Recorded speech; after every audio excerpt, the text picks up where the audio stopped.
this ability gets more powerful the more homing strength you have. So watch this. Again. Right? So the projectiles turn to essentially hit all of the enemies now. Right? Which is really cool. And so you're seeing how much damage it can actually do.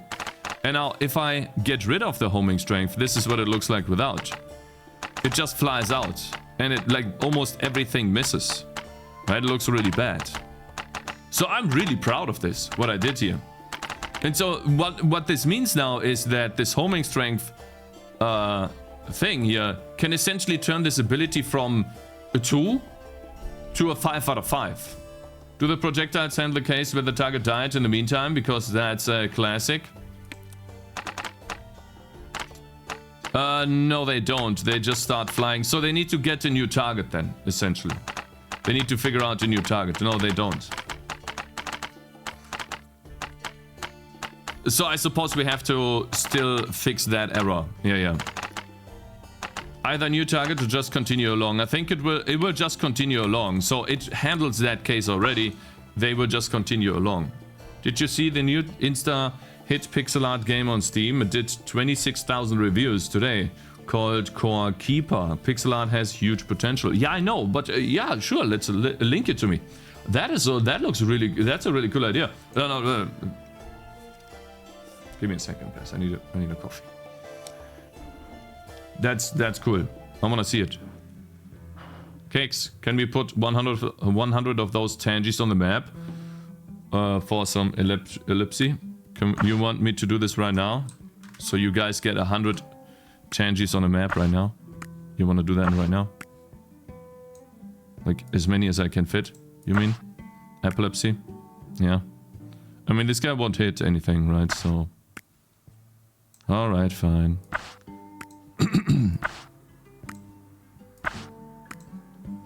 And I know that we could use this, we could use a hotkey, right? For this. We will implement that later. So, but I think I'm getting really close to finalizing my very first unit in the game and flashing out his abilities plus items. So I'm really happy about that. Crazy how the devs made 10 millions in one day. Yeah, it's crazy, huh? But I'm pretty sure it's not really like an indie game per se, right? It's gotta be a company type indie game. Where like there's huge funding somewhere, right? It's not like one person made this. It's not like a Lethal Companies type situation, or is that? Or is it? I don't think it's like a Lethal Company type situation, is it? Can you guys link it? So I can click on it in a second?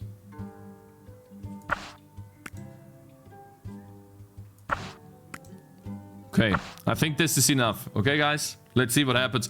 So I think what's going to happen is... It's going to spawn too many projectiles. And the game's gonna crash because my array is too small. I don't have enough projectile slots in my array. I think it's gonna be more than 2,000 projectiles. Oh wait! Oh no!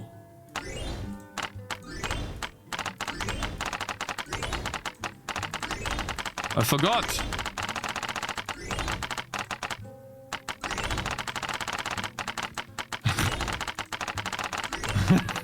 I mean... Oh wait, I don't have money. Wait a minute, I need more money.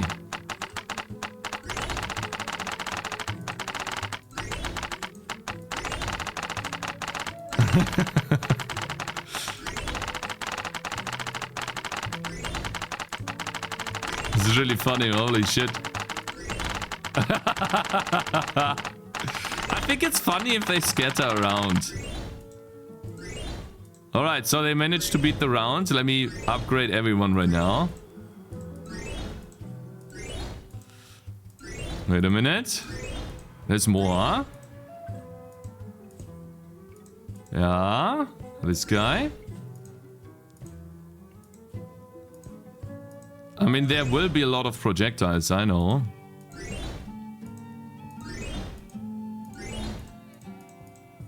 Oh, there was one more. Steam page Cakez, thank you guys. Thank you. Hey, stop. Mr. Amida, thank you very much for 30 bits, bro. Do you guys like that feature, by the way? The Gigantify emote feature? It's barely been used, right? I don't even see it being used on other streamers. Alright, guys. It's time. This is maximum shield throw on the map. Cakes. How do you know what would be cool if you can add an item that has a chance to add 2 proc on each little particle hit? Like a proc chance. Why don't you just create a hotkey to place the unit faster? It seems annoying as hell to manually press the button at the top right corner. I will. How to? I will. What's the game name? My game? Is, Thank you for the bits, Mr. Amida. My game is called Tangy Defense, and it is a tower defense game that is not out yet. I'm working on it at the moment, bro. What is that? Cakes, Azen is right. Let's see, Azen. Cakes, there is a mechanic you didn't steal from Bloons, where if the side window is already open, clicking a unit won't make it change sides.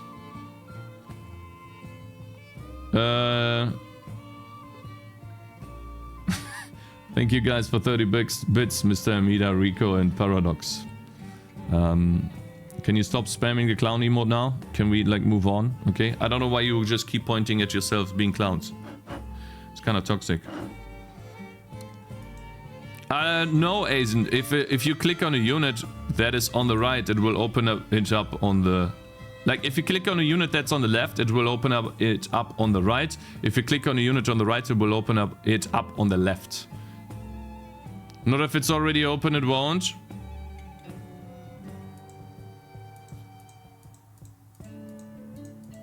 Yeah, I won't do that. And you're kind of toxic. Okay, I don't steal mechanics from Bloons. I just get ideas. Okay, and what is that? Tangy does not unselect after placing so that you can spam the unit. What if the Tangy does not unselect? Maybe unselect on escape. No, that's bad. Azen is right, your game is kind of boring as shit. I'm happy that you're proud of adding projectiles to your game. While you did that, I added 5 and a bunch of other stuff. But still good job, I guess. Yeah, just wait. Alright, let's see. Oh, Rainbow! Oh, damn, bruv. I mean, it does work. Damn. I didn't expect it to work. Oh my god, it's like a kill zone. Satisfying, yeah. So guys, what about this? What if I do this now? That's a cool thing. So watch this. This is why I love the skill tree. Take a look at this. I just unspec'd out of homing strength 100%. You ready? They all fly in all directions now.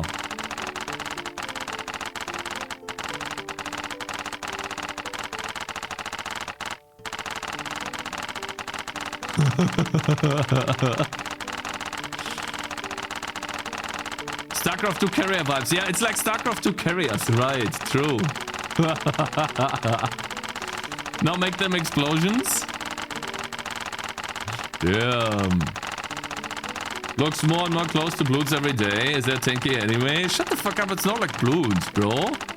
It's just an ability that has homing strength, bro. This is an ability from Path of Exile, actually. It's shield throw. 1/1/1. Yeah, basically the ability itself deals minus 95% physical damage, so I could debug the ability better. That's why I did this. Okay. Cakes, you slept well. That would have been a ban yesterday. Yes, I did. So the reason why I'm late today, and I do want to apologize that I'm late. I don't like being late, but I actually slept like an extra hour because I was so tired. Like, I've had really rough days lately, and so I needed the sleep. And I think if I don't take the sleep, then I will just I will burn out. So I had to take the hour and make sure that I'm healthy and strong enough to, you know, do all of the work that I need to do. Not very German of you. So that's why. Stable FPS. What about the FPS? Let's unvsync it. It goes up to 500 at the moment because we have so many units going on. Let's see what's going on when we spawn a new wave. Wanna see. It drops down to 300 with all of these projectiles. Actually to 200. Okay. It does drop kind of low with all of this stuff, you know, but it's...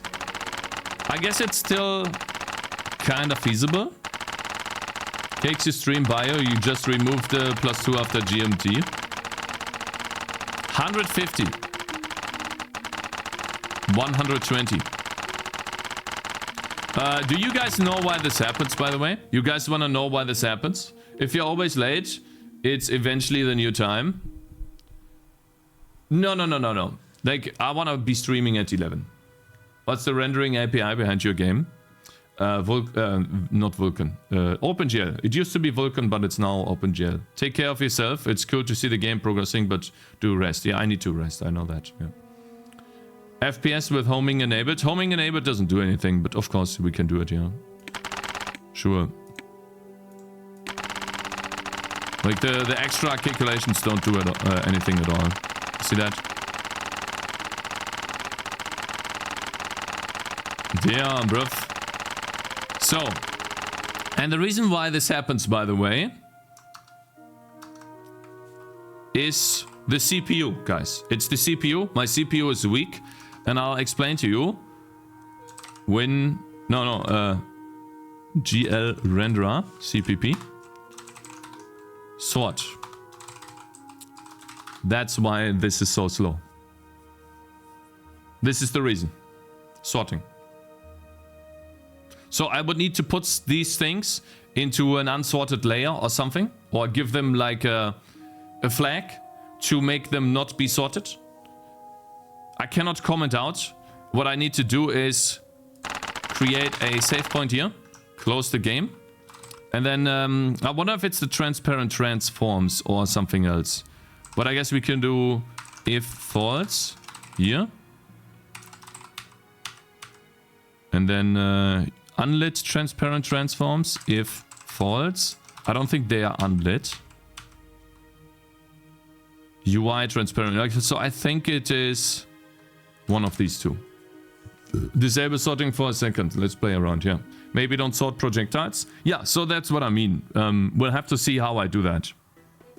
There's a tool that shows which function uses the most resources. Yeah, so this is something I would do at the end of my programming journey, right? Yeah, see? Now it's 200. 170. 200. So it is a decent amount. It's essentially twice as much FPS already.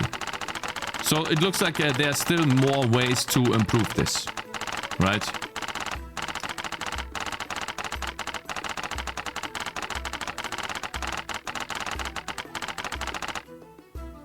So yeah, that's essentially what it is. It looks like the more enemies there are, the what is it called? It's the font in the Atlas.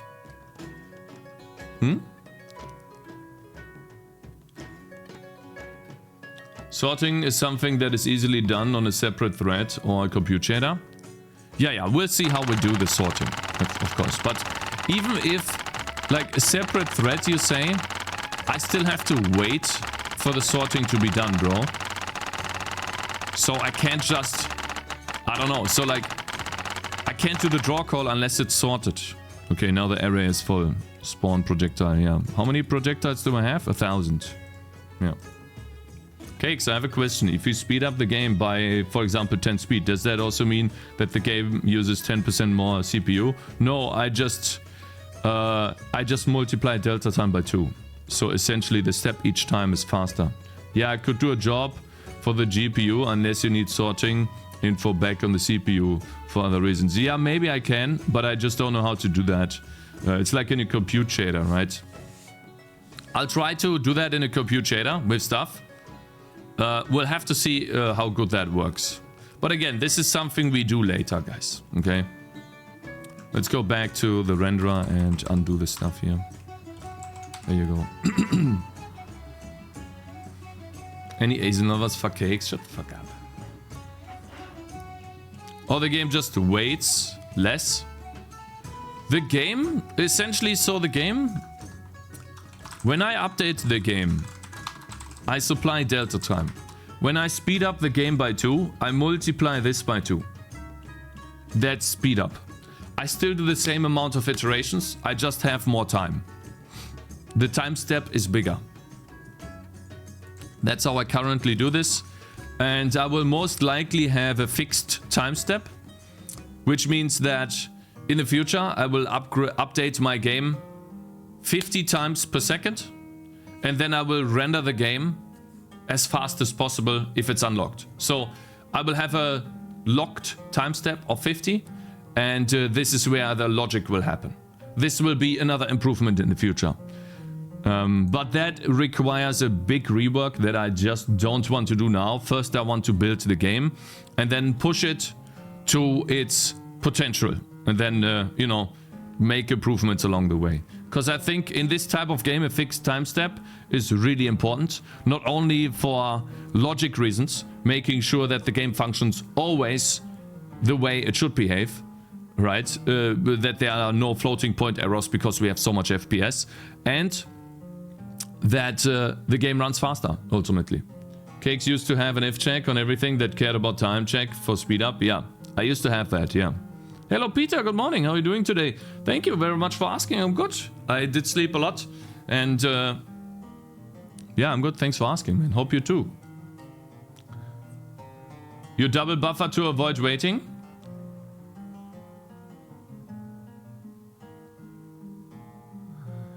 I'm already double buffering, bro.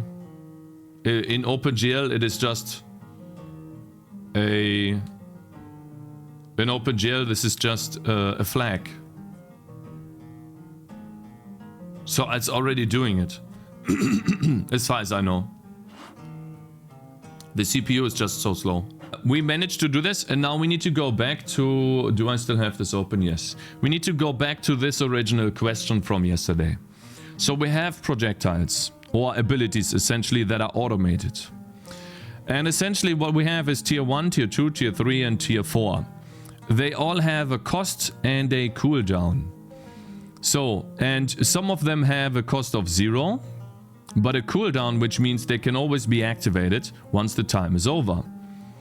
So they don't cost any resources. I, by myself, or every Tangy has an energy source of 100 by 100, and then there's 2 ways to make to regenerate energy. We have regeneration,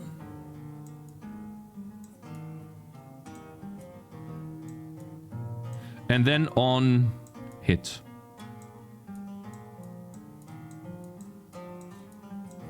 These are 2 ways to get energy, either on hit or regeneration. And now the issue that we had yesterday is if an ability costs 10 and then another ability costs 20. If we use this ability first on cooldown, first and foremost, if we don't have enough regeneration or get enough energy on hit, then at most our energy will be 10. Right? We will have 10 at most, and then always use this ability, which means this ability right here is never used because it costs 20, and 20 is something we never reach because this one costs 10. So there needs to be a way. So there's 2 ways to fix this, right?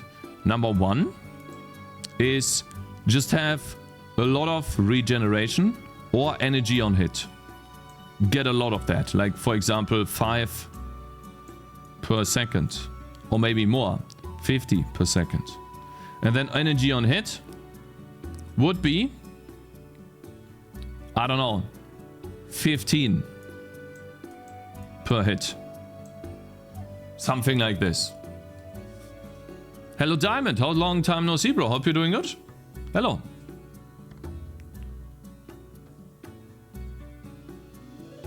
When was the last time anyone saw Super Kusage? We're gonna take a look at Discord in a second. I just wanna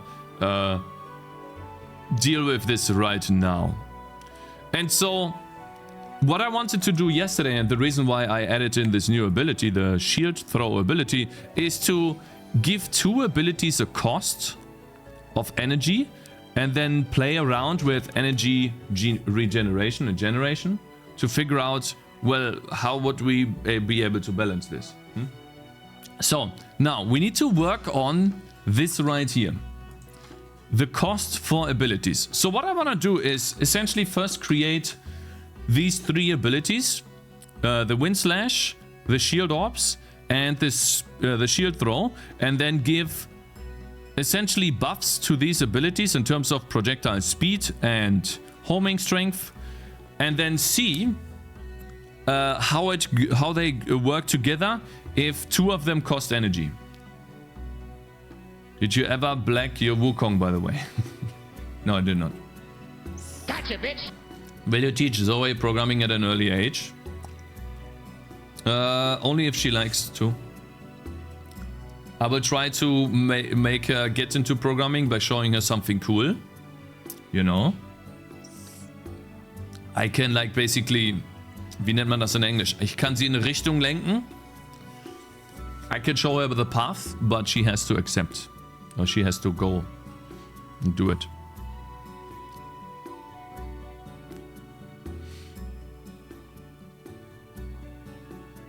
So yeah. Okay. Now we need to build a line here, essentially. So let's go edit this. First thing that I did wrong was... This ability needs to be at the top. And I think I want this ability to be the first. And then this ability here should be the second ability, Shield Ops. And then Spectral or Shield Throw, in my opinion, should be the third ability, the tier 3 ability. So let's move these things over. And then this one should be at the bottom. And yeah, let's disconnect these. This should be the first. Wind Slash is going to be the first. Shield Ops is going to be the second. I think. Or maybe Shield Ops... Wait, actually, I'm going to put Shield Ops on number 1. Then Wind Slash on number 2. But Shield Ops is more powerful than Wind Slash. That's the issue. That's why I don't like putting it on number 1. Because it does more damage than Wind Slash. Or we have to make Wind Slash just more powerful. Like Shield Throw as well.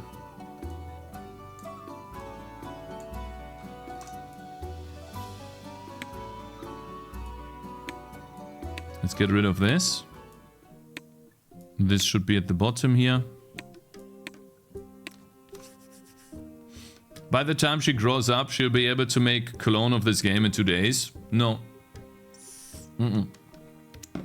Hello Zend, hope you're doing good. Okay, so Shield Ops is gonna be the first. Then what type of buffs do I want to give Shield Ops?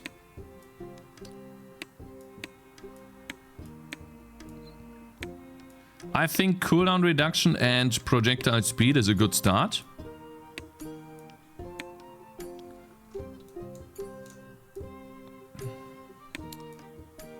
Maybe don't connect them so high.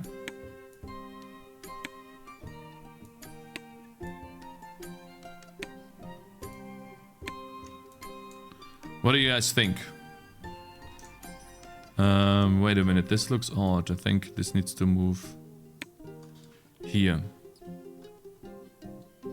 Yeah. Guys, she will inherit the source code and finish it 2 months after. If Uncle Chat helps educate her, that's quite possible. Otherwise, ... Yeah, sure, bro. Okay, let's see. Coins on hit, fork count. So what type of data do I want here? For the Shield Orbs. I think I want to get another Shield Orb count.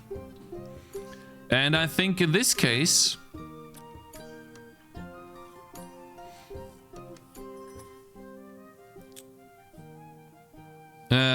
Fuck, I need to code again. God damn it. I need to code again.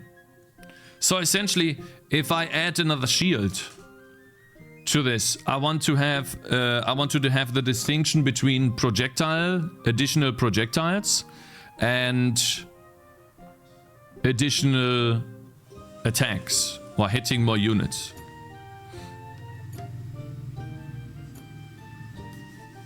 What do you mean, fuck, I need to code again? So essentially the issue is this.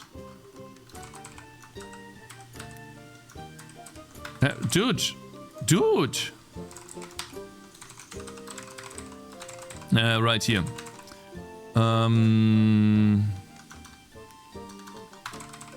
Start target count. I have target count, but I don't have projectile count. So essentially, I'm missing this stat. Projectile I don't have this stat at all. Which means if I... Currently, the way this ability works is by taking a look at how many targets I can attack and then adding in more shields. But I want to add additional projectiles. Or like I have the shield orbs, which gives me shield orbs count. Shield count +1. And then shield speed. Shield speed? Wait, is it actually? There's no way this is called shield speed.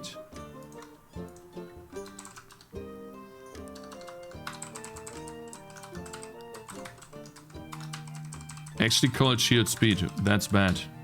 This shouldn't be anything. What if you could use the shield orbs as an ultimate ability and make a large explosion? And then why did that just change the entire game? Huh? Did I change data? That's odd. I didn't change any data, did I? Listening to stream on low volume to deliberately mishear cakes is fun. I have an 160 IQ because I like programming 5 minutes later. Fuck, I need to code again. Yeah, because we want to work on actual making changes to the game and not code on the game. Huh? Spawn rate, wait a minute. Shield orbs count. Okay, so essentially shield count, and then this one is not supposed to be true damage, but it's going to be projectile speed. Projectile speed, there we go. So basically giving us like a huge incentive to pick this up, because then we have more shield orbs. Alright, and then we have cooldowns here, and fog damage. This is not supposed to be fog damage, but this is, well, projectile speed again, I guess.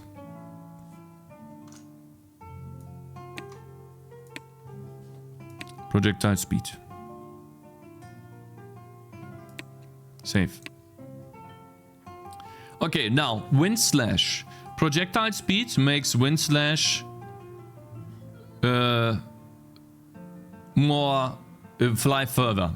And now wind slash, I want to code that. Wind slash. I want to figure out if we can add a cooldown to this, a cost to this of, let's say 5, right? It costs 5 to use this. And then instead of having a target stat for cooldown,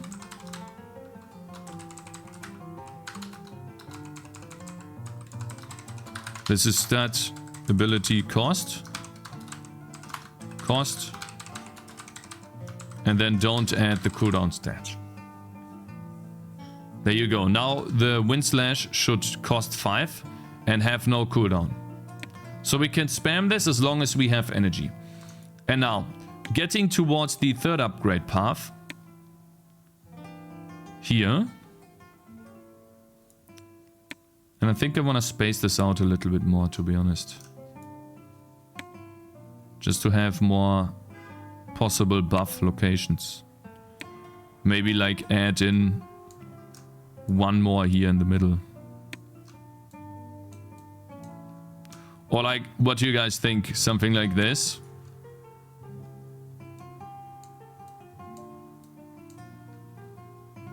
Or does that look bad?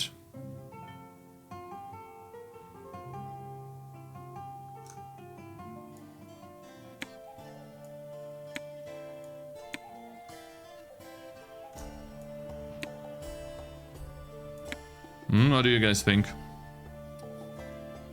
Could the skill tree window be scrollable for more space?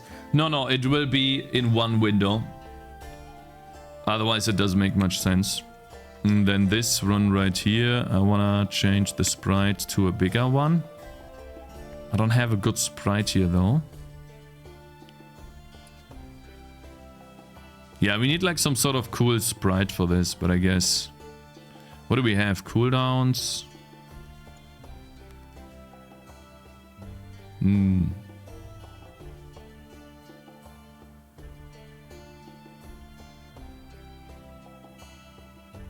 Maybe energy? Gotcha, bitch. But I'm not using energy yet, so energy should be here. This is too early. Energy doesn't make sense. So I guess I'm gonna use this for now. And then what would this be? What would this have? Thank you. Oh, Shady 11. Oh, bro. No, it's fine. It's fine. He's not gonna get banned today.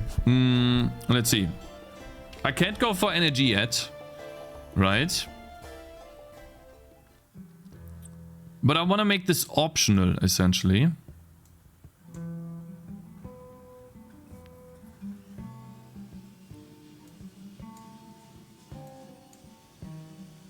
Maybe like this? An optional thing that's really good. Let's see. Physical damage, bleed chance, attack speed. Yeah, I mean, maybe attack speed. But attack speed doesn't work on these abilities. So... knockback resist, cooldowns. Maybe more cooldown reduction. Cooldowns. And then maybe...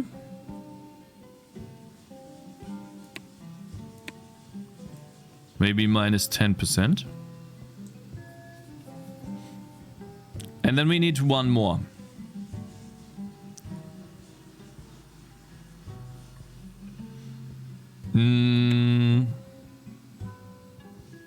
Maybe armor piercing. But armor piercing... Fire damage, burn chance, deadly ignition, chill effect, cold resistance, poison damage, debuff duration. Then we have one here that is empty. Debuff duration. Wait, are you for real?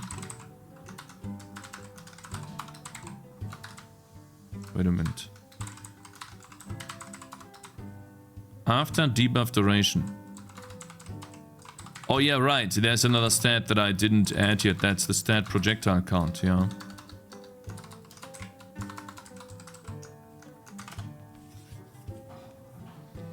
Base.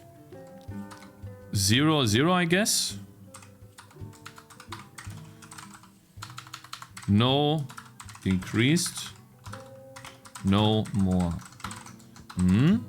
I guess I'll add the text in really quickly.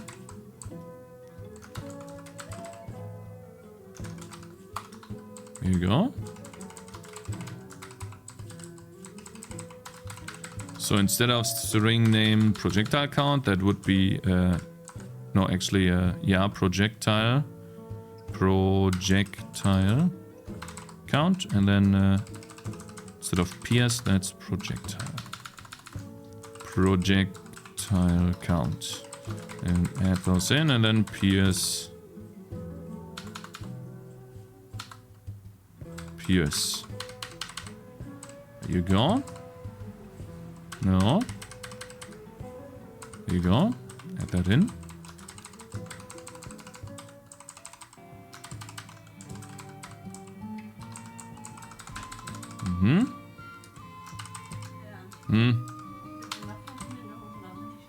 Yeah, okay. Give me a second. Guys, we need to take care of Zoe for another 5 seconds. I wonder what this is. Knockback 10. But this would affect everything. Now I knock back. Now every attack I do does knockback. This is why I don't like this. But I could also go for knockback percentage wise. And then But this is misleading. Because I don't have knockback yet, and then people will think, wait, I don't do knockback? I think that's confusing. So I first need to introduce a knockback ability, like this. Where we see that knockback actually... It actually does, like, it has a flat value and a percentage value. So I don't think I can do knockback here. I think I'm just gonna increase my attack radius here. I think that makes sense. By maybe even 15%. Now I can attack further. Yeah, I think that works. Then we over here we have shield orbs, making it better, and over here we have generic cooldowns and attack radius increases. And a projectile speed path. Now we are on Wind Slash, and then after Wind Slash, I think Wind Slash should have the ability to knock back enemies. To make it more interesting. Let's save this. Because now with knockback I can go for percentage-wise knockback. Alright, let's go to Wind Slash.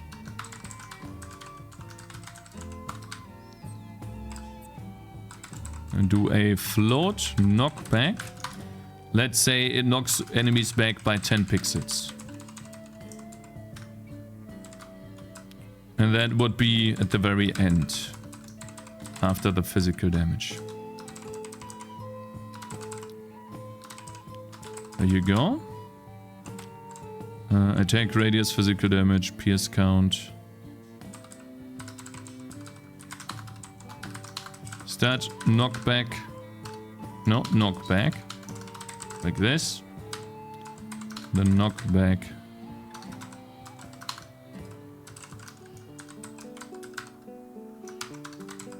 There you go. And then add that in here. There you go. Okay, we have this. Oh wait, it was damage, range, knockback. Okay. So first the physical damage part. Then the range, then the knockback. Very nice. Okay. Fine, I'm gonna give you better songs. Give me a second. And I guess you can have song requests. No, I need to calm down first. You get song requests later. Okay, I promise. Later. Alright, now we have knockback in it. And then we need to add that into text as well. Wind slash. We go. And where's knockback?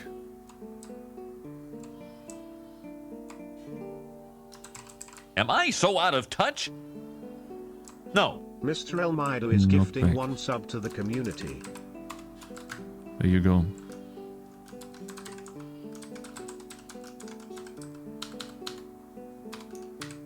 And Mr. Amida, I don't know what to say, man. You're too kind, bro. I hope you are good, but I really appreciate it, man. Thank you so much. It's been 5 days. Yeah. Alright, let's see. Knockback null.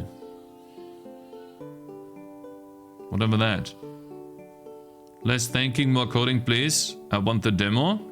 Thank you very much for 10 and 11 bits, Rico. I really appreciate it. And Mr. Amida for 20 bits earlier. Let's go, guys. Come on. Knockback next level. There you go. Let's speedrun coding this. So that we have this done. There you go. Okay, cool. Knockback. Very nice. Next. Go back here. Attack radius, knockback, and then we can go for the 10% knockback. There you go.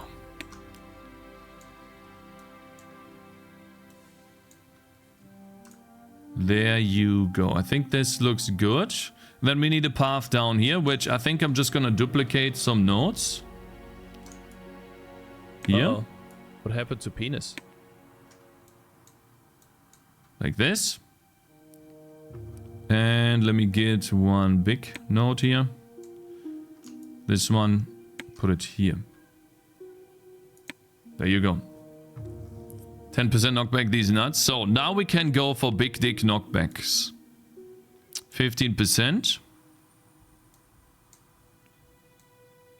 And what else? Projectile speed would be nice. Or maybe another attack radius here. Let's go for another attack radius of 15%. Big one. Big node. And then these will be projectile speed. Instead of the attack radius, these will be projectile speed. Projectile speed. Where's that? Projectile speed. There we go. Save it. Wait. I see. Projectile speed. And then this one. Like that. There you go. Save. And now we have... Essentially, we need a big node for this as well. Oh, I wanted to go for energy, right. This one is supposed to be energy, not knockback and shit. So, what I want here is energy on hit. Needs to be a flat value. 2. And this is where we have to balance this. I don't know whether 2 or not is good. We're gonna have 2 energy on hit. And then I also want to regenerate energy. So energy regeneration. Energy per second. I want to have 2 energy per second. This is a big node. Because it allows me to gain more energy, aka use wind slash more often. And now this is where the interesting part happens. Shield throw. I want a way to enable shield throw, making it possible so that shield throw can be used even though wind slash has a cost of energy. So I want 2 abilities that cost energy and have 1 ability that has cooldown. Or we make it so that shield throw does have a cooldown and an energy cost, but we can reduce the cooldown so much with items and energy cost reduction that we can spam this ability. Because this is supposed to be the best ability that this guy has. The strongest single target or the strongest spam ability essentially.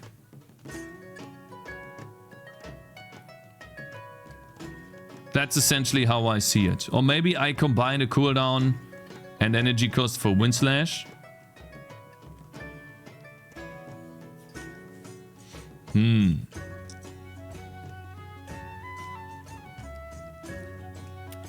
Let's see. Oops, wrong click.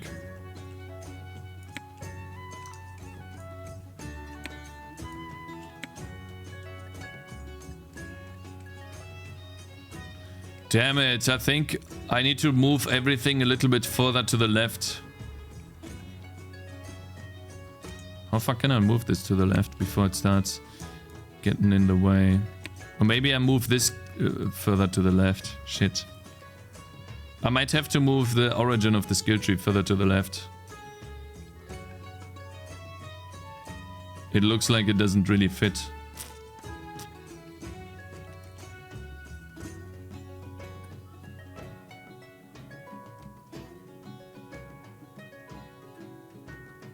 I don't wanna... I guess I could move all of these a little bit further together. But it looks odd. I like this more. This spacing. Friendly reminder that you wanted to look at the Core Keeper at some point today. Oh yeah, Core Keeper, right. You're right. Yeah, we will. Thanks very much, bro. Thank you. Okay, I think we got something here. Wait, that's minus 10%. That's supposed to be plus 10%. I don't think I want to go minus projectile speed. Guys, I have an idea. I don't know if it works or not, but maybe we have a keystone that allows us to invert the projectile speed from positive to negative. So essentially, we make projectiles not faster but slower. Every single additional projectile speed is inverted to be negative projectile speed. Okay, now, shield throw. It splits into 10 shards. I think that's a bit much. So what we're gonna do is go to shield throw.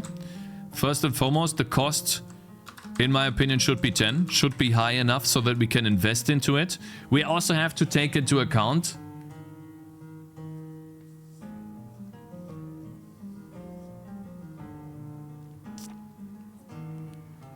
that items will reduce costs as well and give us energy generation if we want to. So now, physical damage. I think it should give us additional physical damage. Plus level plus 1, or let's, yeah, physical damage level times 10, I guess, for now. Then that's the same. 10 plus level plus 1 times 10. We'll have to balance this later. The range is an additional 50. I think 50 is a bit much. And then shards. And shards next level. We'll start out with 4. 4 plus level plus 1 times 1 plus level plus 1 times 1. Actually, there's no level plus 1 here. There you go. Now we have shards and shards next level. And now we need to use the fork count to supply the shards. Then we have shards next level. Range next level. Physical damage. That's good.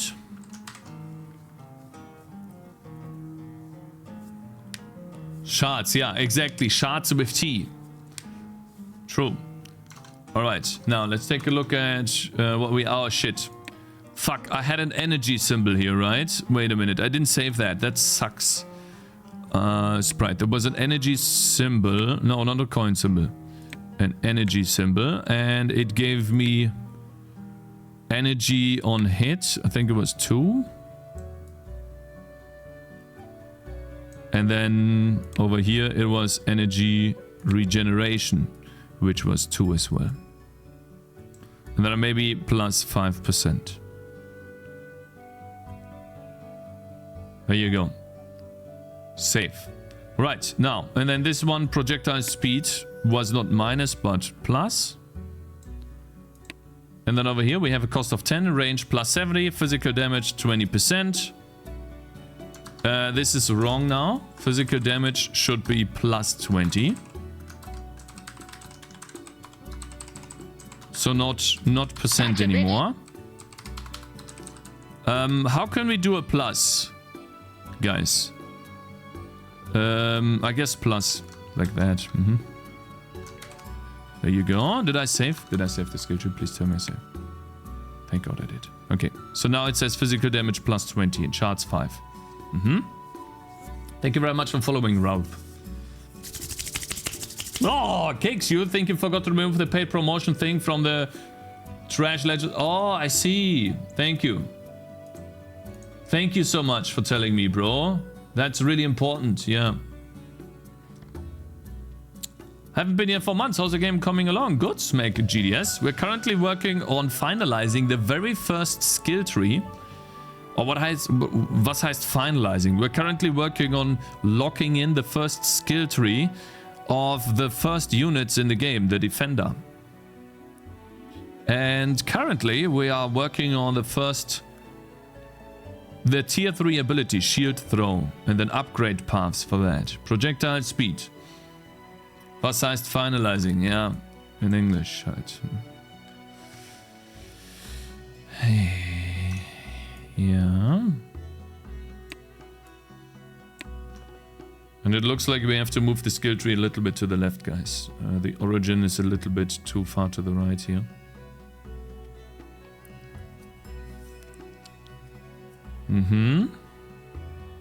This is going to be the last ability here.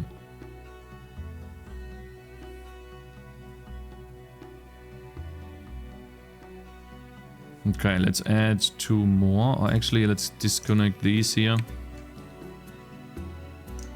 Whatever. Or maybe we just... No, actually we keep it like this. It will look like this. All of the paths will look the same. Save that. Okay, what do we add here? So I think I want to add more projectiles. Or... fork count. Essentially. So instead of... What's that? Fork count. I want to have... Wow, that would be... fork count. Okay. Give us 1 more. That adds...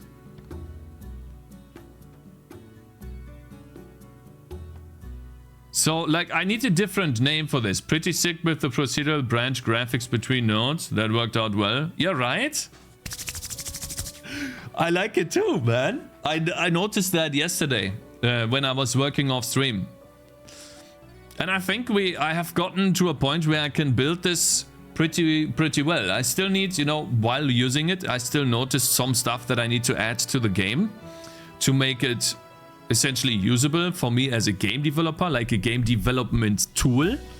But we're getting really close to have everything in the game that I need. The only issue I have here with this though is that fork count doesn't imply split shards. So maybe I should remove the name fork and call it split.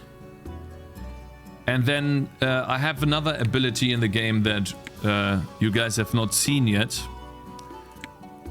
It is called Ice Shot. Here. And this Ice Shot, it splits into icicles. Oh, I even call it splits. It splits into icicles. So essentially, I should call it split shards and then split count. Yeah, I guess I'll call it from fork to split now. And then it all works.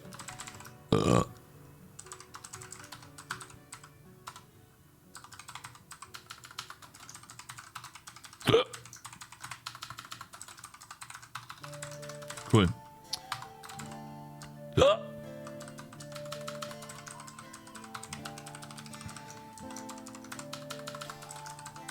Okay, instead of fork count, I'm gonna call it split projectiles. Maybe split projectiles. Can you guys, those of you who are natively English, is that a word I could use? Can I say split projectiles as like a heading and then I have split count? Is that possible?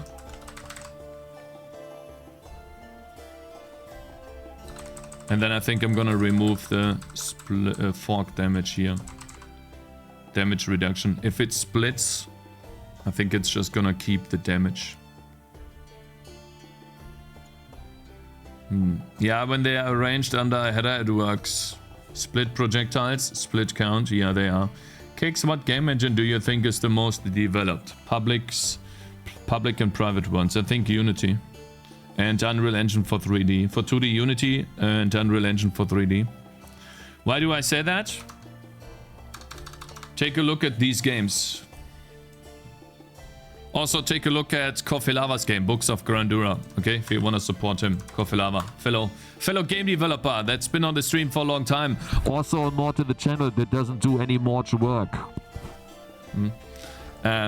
this one here. This game is made in Unreal Engine. Oh my god, it has 400,000 reviews.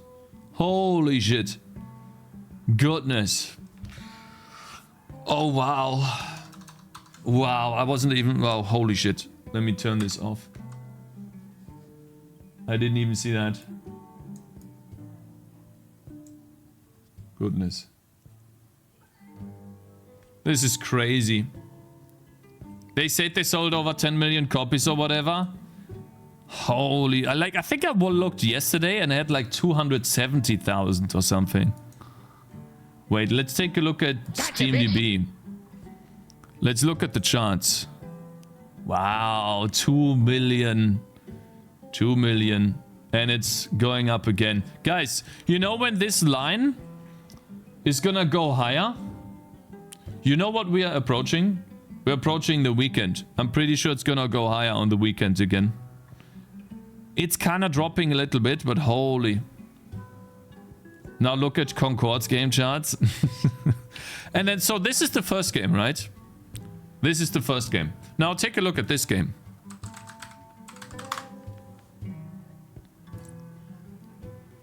What do these games have in common? They're made in Unreal Engine. You can tell they're made in Unreal Engine. But now think about it. If you want to make a 3D game, and maybe you don't have the resources to build your own engine because you don't have a team. Maybe you are alone. Am even. I so out of touch? No. Maybe it's a good idea. Gifting 1 sub to the community. Maybe it's a good idea to use Unreal Engine for that. Or learn Unreal Engine for that to see whether you can make a game in Unreal Engine or not. Ramos, I have a question. So, if a projectile splits, okay, let's say I have an ice shot and it splits into shards. Should the shards have the full damage of the projectile?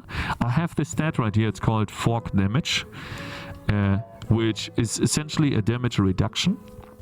And it starts off with, let's say, 50% minus of the original damage. Now, this is a stat in the game that you could potentially scale to make more usable. Or I just say, fuck it, there's not going to be any fork damage reduction and it is just going to be 100%. I was joking because I think I heard a streamer complain because all chatters had subs from Turkish gifters, but they were worth less, lol. Lame and gay. Copying Quinn. See you in 10 minutes. Cool, I can ban him and it's also cool.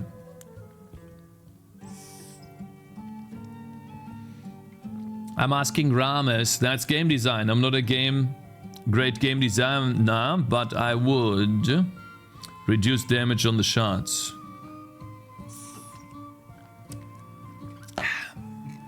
But then I have to have I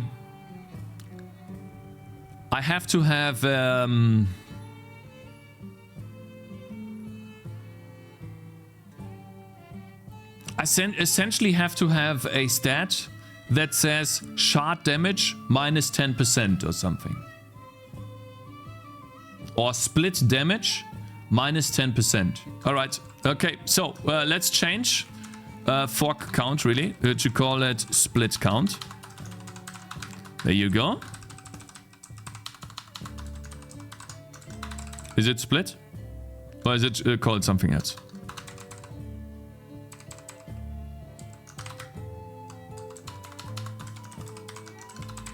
Stat split count. There you go.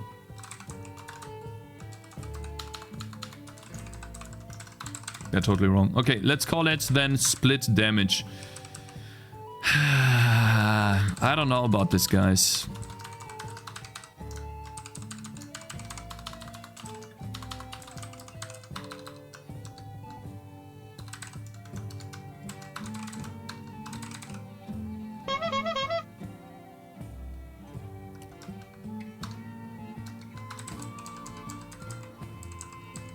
Do you think I should really have a split damage thing in the game? Do I go that far to have this in the game? What's happening today? Let's be friends. I'll keep it, but for now I'm just gonna remove it and don't actually use it. Because I think it's too much effort to work with this. It's a fucking tower defense game, guys. Maybe later we'll add it back in. Then in the texts.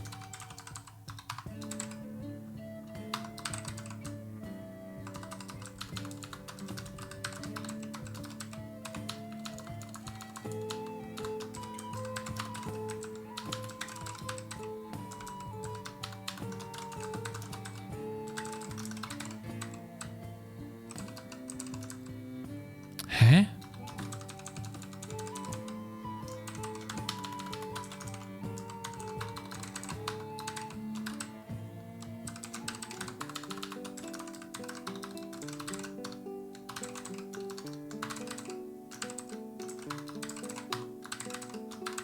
Fork damage.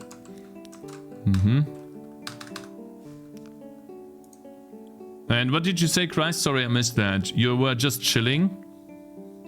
Doing great. Took this week off. Cool. You're just chilling. You played any games? You're not a big game player, I know that. Get stat value damage times, yeah. Const stats. I think I want to have like an apply chain damage reduction. So I want to have another apply split damage. Apply split damage. Takes in the stats. And then essentially it just does a multi and then that. Instead of the fork, we call it, wait, actually. Split damage multi. Split damage multi. Multiply that by split damage multi.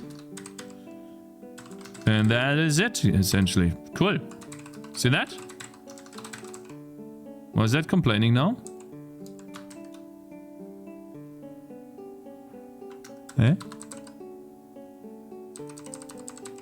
Guys, did I miss something here? What am I doing wrong? We get a float? Eh? Why is this complaining? Oh, I see. Since these are const, of course.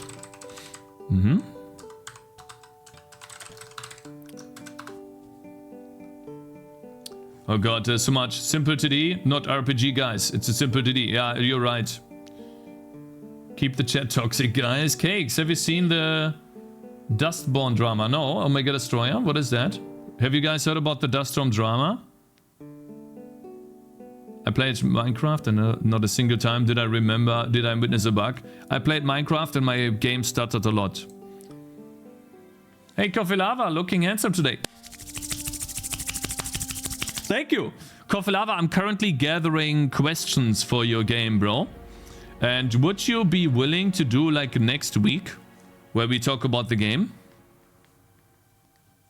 You guys can check the Minecraft Java Jira. It's full of bug reports. Yeah, I would assume like not a single game is bug free. Oi. Neither. Wait. AQ. Yeah, guys, AQ is smart. Neither portal duplicating items. Nether portal duplicating. No, wait. Nether portal duplicating items. Tree grown in Nether. Breaking top layer of bedrock. Smart, smart. The weakest game ever made. 77 peak concurrent players on Steam. What is the game called? Dustborn game. Oh god. 84 reviews. Oh god, I saw that. CGI. Oh wait, we got raided. Good morning. Hello. Thank you so much for the raid. Andras. Good morning, guys. Hope you're doing good. We're currently working on the Skilltree. Aha. So I guess I'm gonna set the base to 1. And then we call it split damage.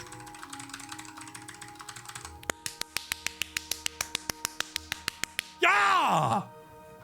Yes! God damn it! Sorry. Oh. Okay, sorry about this. Ice shot. Let's call it split count. Can you add phrases to the skill tree? Hello, good morning, guys. Hope you're doing good. He's autistic. No, I'm just happy, guys. You have no fucking clue. You have no idea. I see my game coming along awesomely well. I see the abilities that I program in look really good and feel really good. I'm starting to get the feeling that the game is coming together in a way where it's going to be...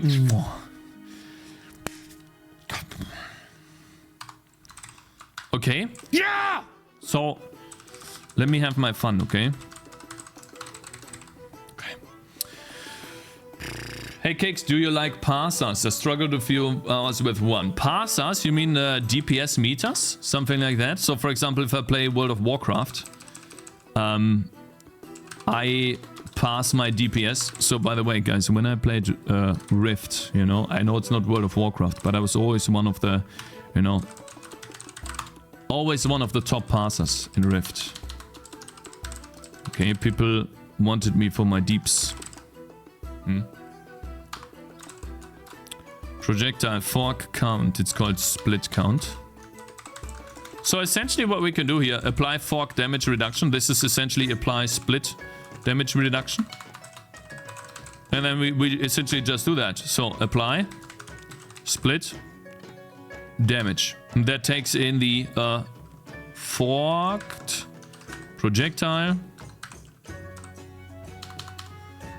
Projectile.stats. There you go. And then we can get rid of the comment. We can do this. And there we go.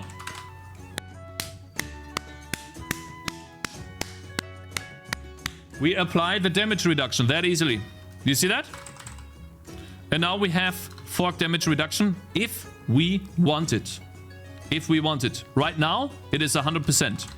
I can always go in, change the ability, and boom, it works. It just works. Non-val void function does not return a value. Oh, it's supposed to be a void. Yes. There you go, guys. Built. Now, what do we do, actually? Guys, what did I change in the game? Parsers as in code parsers? Ooh, like, to be honest with you, bruh. That sounds really boring. So I did write a parser once to parse the JSON file. This is what it looks like. Parse config. I have a config parser. I can parse an ini file here. That was really annoying. And then I have a JSON parser. It essentially creates a bunch of tokens with start, end byte values and size in bytes and the token type. In a JSON file, you have a string, array, object, and a primitive. Primitive is a number, object is essentially just curly braces, array is square brackets, and string is a string, right? And so then it parses a JSON by supplying an array of tokens, essentially. So yeah, I have a custom parser for Docker Compose files. It is a hell. Yeah, it is annoying. It is. Because like you have to do, like if you really want to parse something without, like in the most efficient way, you can change the original data and you're essentially just building a list of start and end values into the buffer, then creating that. But then you have the problem of, it's not like an OOP file. It's not like an object there where you could say past file or past result dot window data. And then it gives you all of the data for the window. So like it's really annoying. And then how do you generate something like that too? Yeah. I find that boring, bruh. I don't know why you would do that, but I guess you need it. So I wish you good luck, bruv. Yeah. I'm happy that I just needed to do JSON files. Give credit to whoever you stole it from. I stole the JSON parser idea from this framework here. JSON parser. Efficient. C. Yeah, Jasmine. Jasmine JSON parser. Jasmine, yeah. This one right here. It's in C. And it's literally just one header file. And he does the same thing. He has an enum for types. Object, array, string, primitive, or undefined. And some other error stuff that I don't use. And then there you go. You see the start, end, size, and type. It's essentially the same. I didn't like the file because it was a little bit too big. But essentially, if you want to have a very, very efficient JSON parser, then you can use this parser right here. This is, I think, the best JSON parser out there. Very copy-pastable, yeah. Like, if you want to use it, then this one is the best, in my opinion. And I don't think it allocates memory at all. If you have, let's find the parse function here.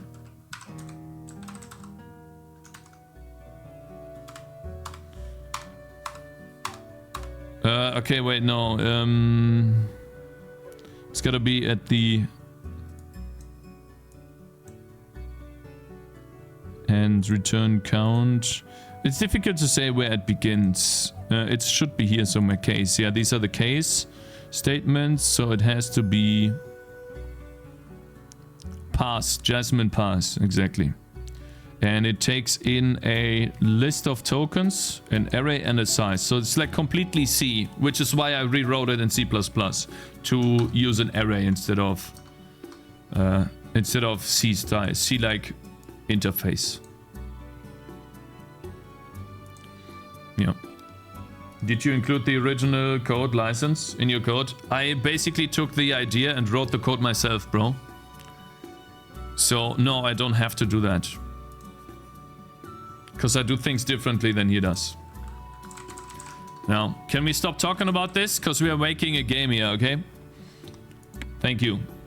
Now, we have 5 shards. And then we can have split projectiles here. Split count plus 1. So if I give myself, let's save this, right? And let's give myself a bunch of skill points. Let's go here. It should affect...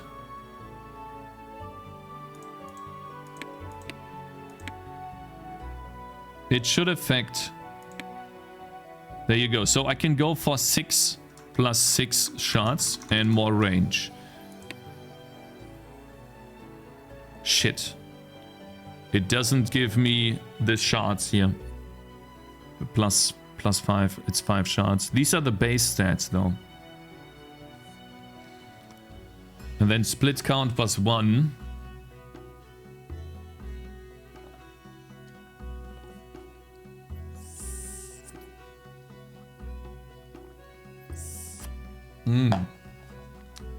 The wokest game ever made. 77. Oh, the wokest game ever made. Oh, man.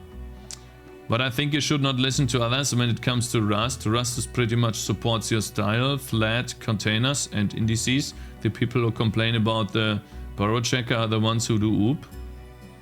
Well, see, can't copyright ideas, right? Nails. So, guys, what should we do here? We have essentially a split count of 1. But it still shows me a base value of 5 shards. However, it's going to split into 6 now. What are we gonna do? Let's test it out, essentially. Let's save this. Right, this guy can use this shield throw ability. It says split shards 5. Still. But it should split into multiple now. Let's see what happens. Oh yeah, the range is 70. When is he using it?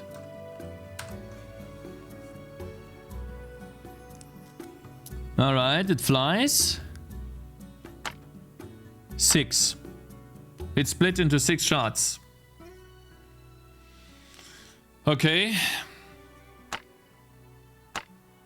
So what are we gonna do, guys? What are we gonna do? When you hover over the ability, it should show the final value, but in the skill tree, each node should know its own value. So 5 in the skill tree node and 1 on the small nodes. Fuck, I hate that, man. I hate this eternal problem with this shitty skill tree. I think the skill tree here should apply to the split shards. But it says base, right? This says base. That's the issue.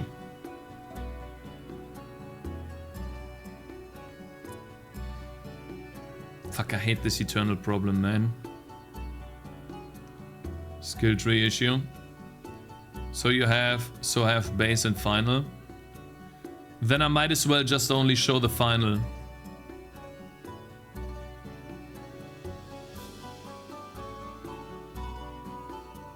Then I might as well just show the final value.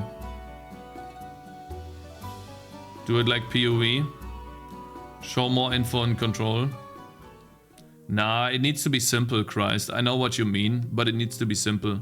Also because if the game ever goes, in any case, it's a minor issue. Base is important information since it can be modified by percentages. No, don't take the easy way out. Guys, the easy way would be to ignore this. When I say that it should be simple, it's actually the most difficult way. What I mean by that is it should be simple, meaning that the player can totally understand what is going on and he has all of the information without supplying the player with a wall of text to read through.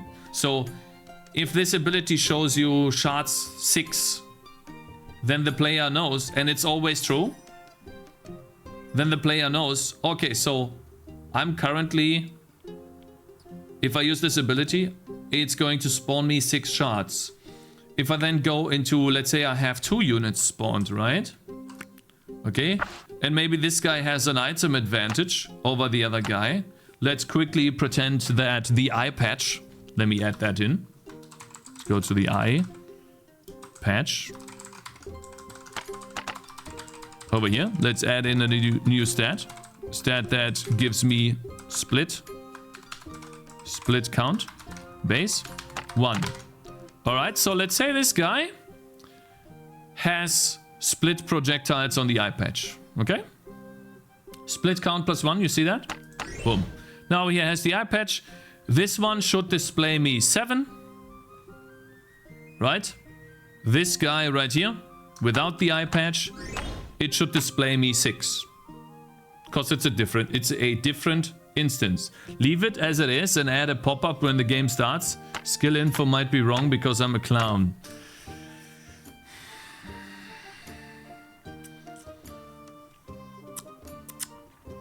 Shouldn't UI be independent of the game's speed? Read my last comment. I agree. Clear, simple UI takes a lot of work, but imagine you spend 2 days on it, then delete the ability in a week. Because you find out it sucks somehow. You're right, Rames, but in this case, this will never happen because I will have this issue with more than this one ability. I will have this issue with Ice Shot. It splits into 3 icicles. So now it splits into 4. So we have that issue there. I have the issue with the Shield Orbs ability. This ability right here. It says how many shields it spawns. I will have this ability with a split arrow situation where I shoot 5 projectiles in a cone. I need to display how many additional projectiles this is gonna shoot. And so I will have this situation everywhere. The eye patch switching eye, yeah, I know, because I'm mirroring it. Yeah. What if you create a framework for abilities instead of the abilities themselves? I don't know what that would do. It's essentially just a information flow problem, Avatar Azula. Essentially, the information on this ability is missing. it is not being displayed. The information about the skill tree is not in the ability itself. The ability itself, right here, displays its own base values without any outside factors. That's why it says base. Okay, and so now it doesn't display me the +1. Now I can think about it displaying me the, or I can think, okay, well, if this says base 5, then +1, okay, it should be 6. Right? But it would be cooler, in my opinion, if it's, yeah, I don't know. Who is this guy? Okay, I'm using Nix OS with Alacrity Fuzzy Tech customized terminal, editing files in Vim, Rust of course, and a ThinkPad T480 with 32GB NVMe upgraded while using Parasec, connected to my mini PC with a 380 low profile through Promox for a custom cloud gaming setup. Can I flex even more? More gameplay progress today? Of course. Yes. Can you not just show what it does and then the resulting value? For example, minus 10% cooldown reduction and then the resulting value after applying 10%. So this is what happens here. You see the cooldown at the very bottom, how it says 36 seconds. You see this? Take a look. Let me save this. That refunds all of the skill points. You see how it says 40 seconds right now? Cooldown on the bottom left. Now I do minus 5%. It says 38. Now it says 36. Now it says 32.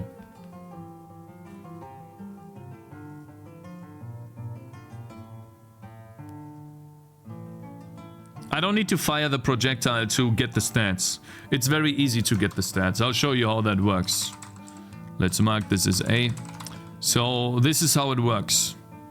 And I don't want it to be confusing essentially, but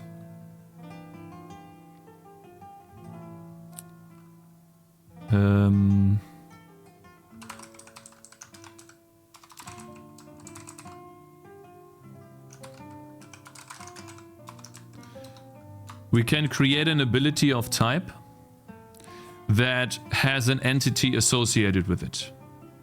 And I can give that entity the skill tree's data. And by default, this is now a pointer.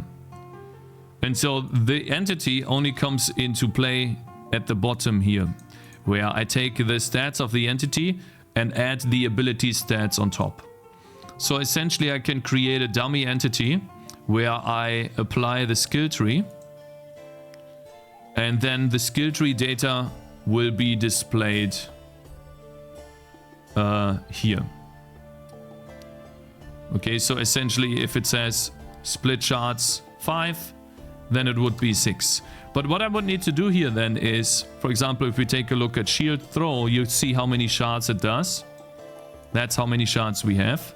Now what I would need to do here is do an if check.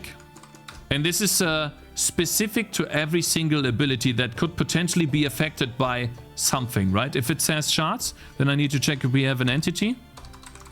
And then we do, okay, we do have an entity. Then I say shards plus equals get stat value. And then entity stats dot values on stat split count. We add that in. Okay. And then in here, it says 5 right now. It still says 5. But now what happens is, let's get rid of alt. Now it says 6. You see this? And if we do the same thing for this one right here, instead of, let me find that. Split count. Split projectiles. 1 to 1. And then save that. Yeah, split counts. We go here. You see this? How 5, 6, 7. And then in here in the game, it says 8. Do you see this? That's what I'm struggling with internally since like the last 2 months. Seems only be on shield orbs.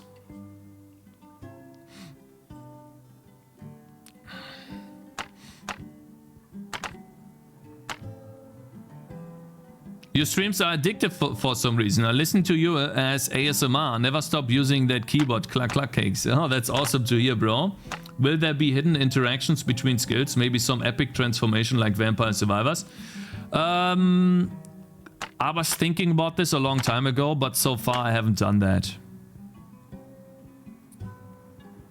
7 is not the same as 8. Yeah, the reason why this is 8 here is because of the eye patch.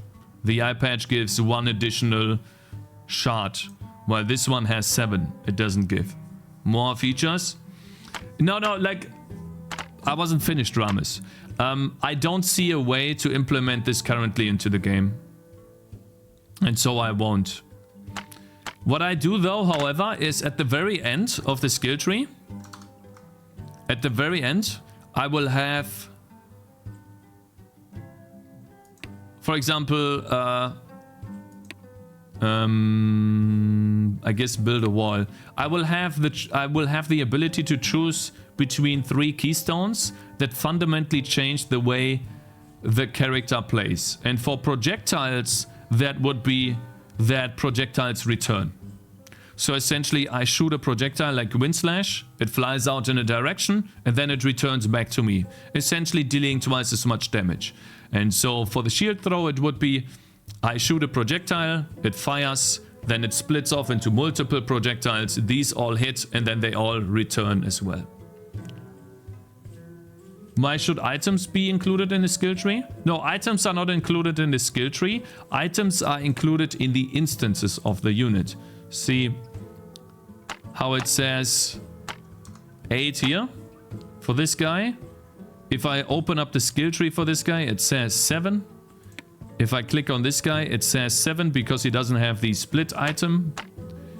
And in his skill tree, it also shows 7. The skill tree itself, in my opinion, should display the values of the skill tree. Now it's... So what do you guys think? Hey Bounty, I hope you're doing good, bro. Good morning.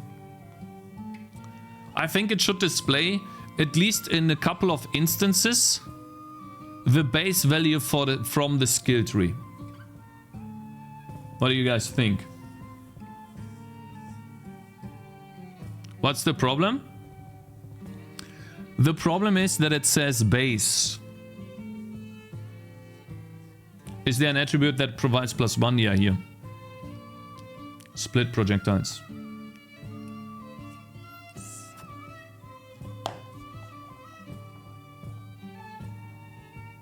For me personally, these transformations are the most exciting part of the game. Yeah, they are, but this is not a Vampire Survivors clone, this is a tower defense game. And so, I can only go so far, bro. And I think I already went very deep with customizability of the characters. So the skill grid isn't adding the +1? Just a small grey text in the top left of the skill tree window. Values are displayed as base values before applying item stats.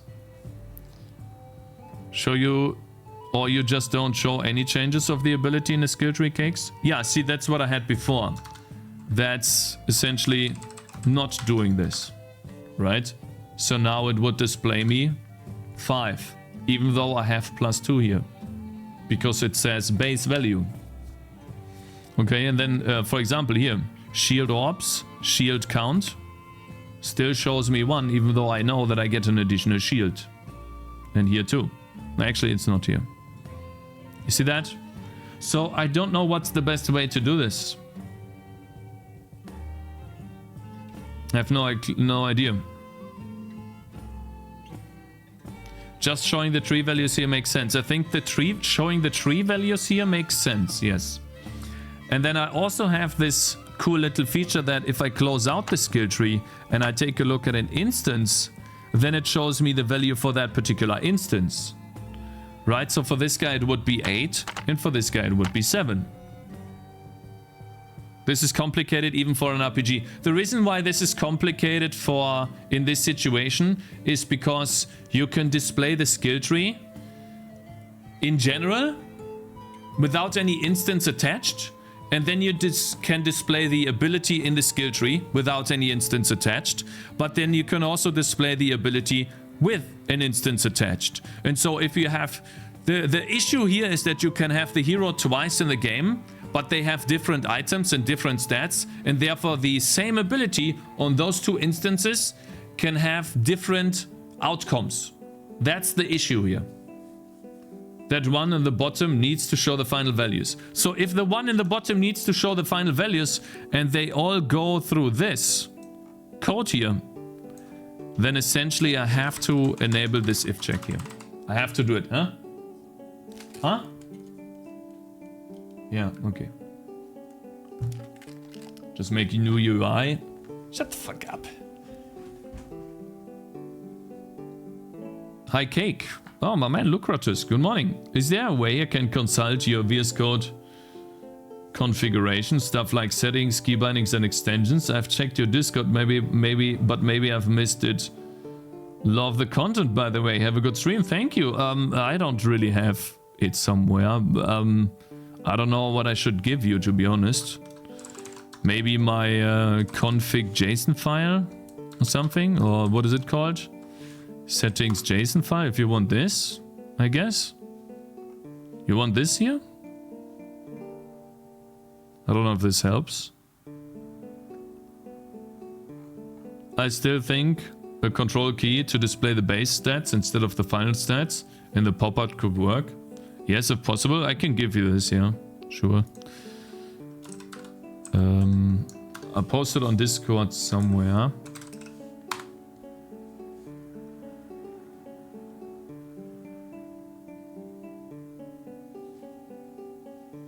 Let's fight somewhere where it's empty. That's a good one, bro. Yikes, how it's going down. Oh, damn. That fucking sucks, bro. I don't know. Resources, I guess.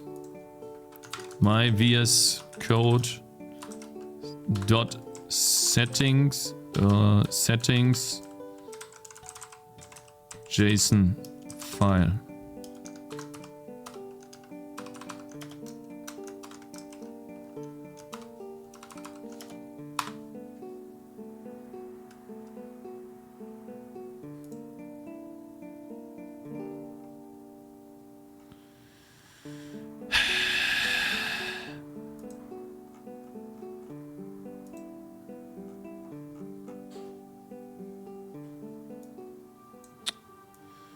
Fucking assholes, man.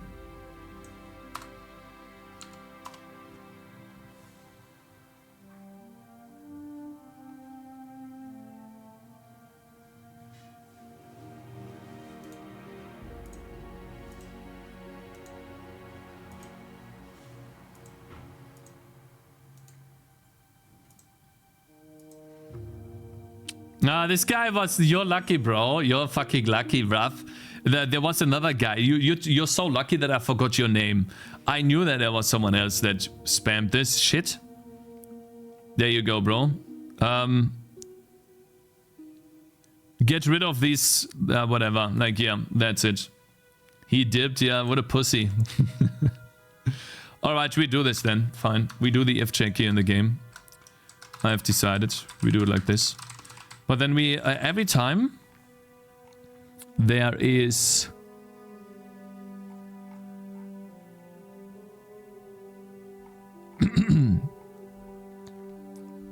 every time there is a like shield orbs, for example, the shield count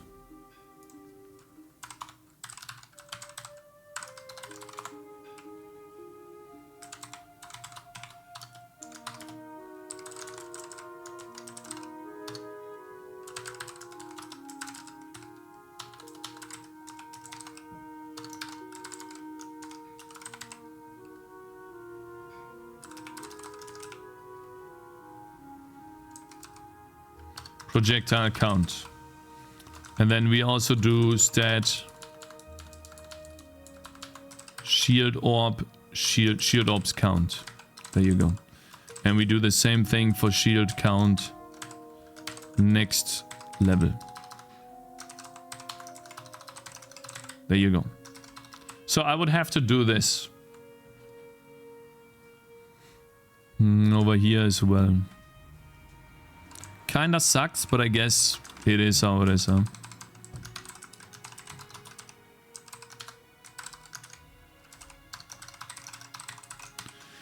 Okay, fine, we do it like this then. That's okay. I'm gonna upgrade the ability descriptions then. It says split shards 8, and over here it says 7 and then 5. So it displays the skill tree's base values, and then on the character it displays the final values of 8. And if it's level 5 it says 9, and over here it says 7 to 8. You think this is good? Are you guys happy with this? UI looking great. Thank you, Kranz. I appreciate it. Perfect. Yeah. So now that we have this, we need to somehow finalize. I wonder if I should go for projectile speed. Or actually, I want homing strength now. Alright, let's go and edit this. Where do I do it? There we go. Let's add some more. Alright, so I want to have homing strength next. What type of sprite should this be? Maybe this? Then this gives us 2 stats. The first one is going to be homing strength. Pierce count, chain count, homing projectiles. And I think we have to do this. That's gonna be 15%. Homing projectiles, homing strength. That's the first one. And another one would be projectile speed. Maybe. Or maybe another... Pierce, maybe? Wow, pierce would be OP. If this ability can pierce, then it would essentially double its damage. He lied again. Song request was promised. Oh yeah, okay, fine. You get song request now. There you go. It's enabled now. Cakez, your target audience for TD games are casuals, basically little kids and grandmas. Are you not worried it's too complicated for them? No, I think I'm making it very simple. That's why I'm trying to make it so simple that you can see the entire ability in like 5 lines. Physical damage, split shards. I think it's simple. Excuse me. Yeah, so over here we have homing strength. So I guess I'll go for the typical... we go for the typical this. Yeah.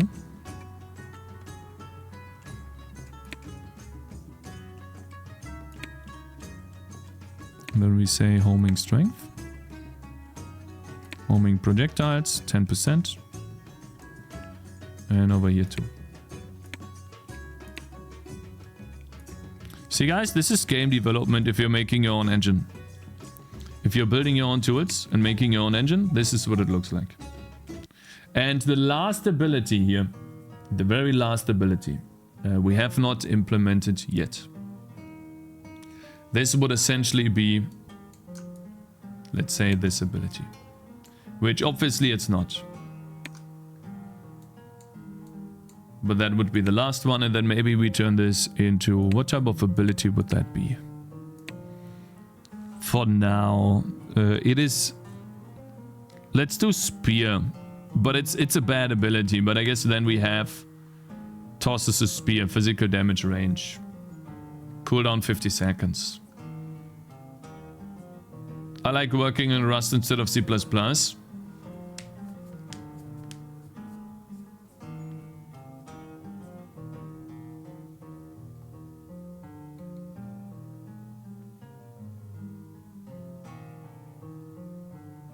There we go.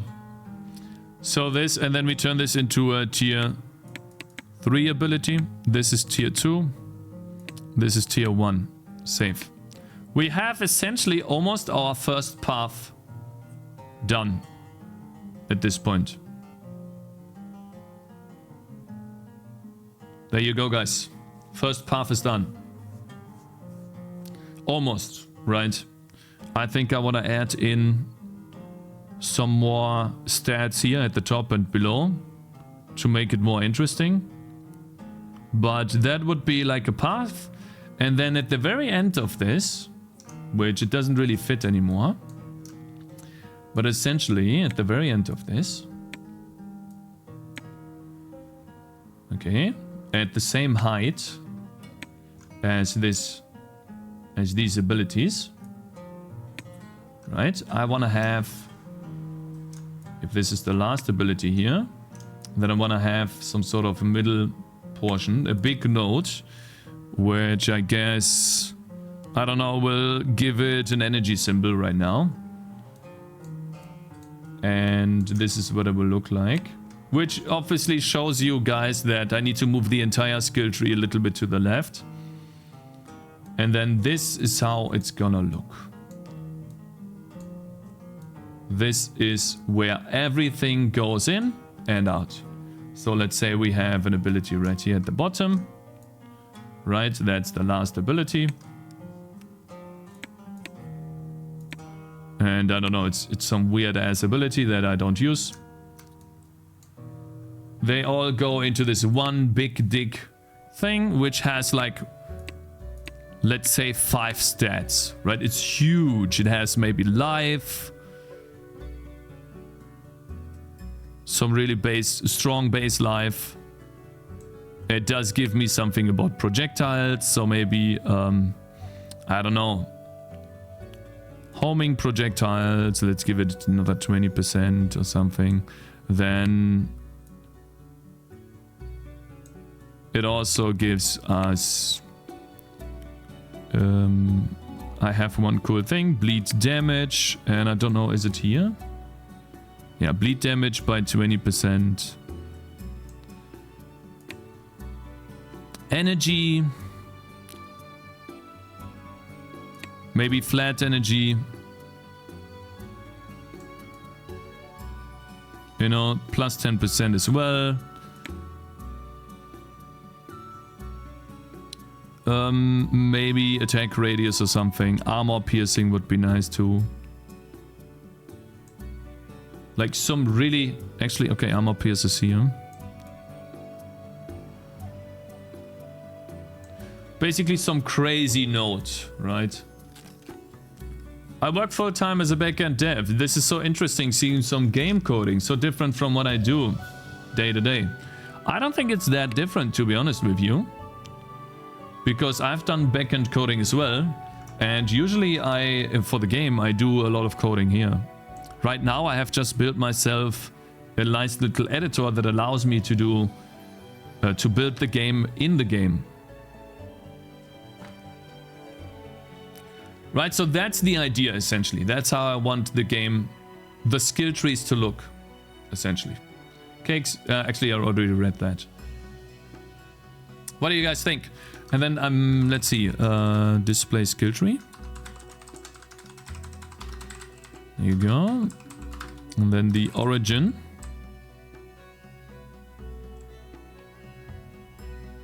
Save button, new nodes.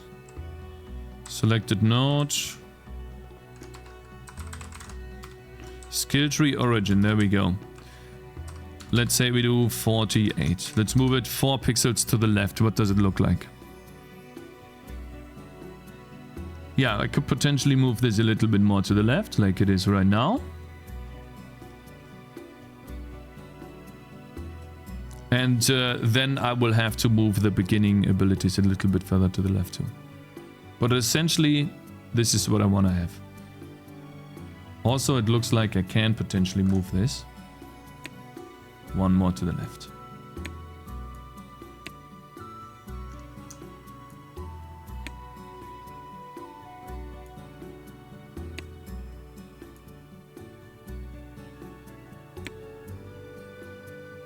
Like this. Essentially. To be completely fair, most game devs splits out their code a bit more than this, so don't let that scare you off.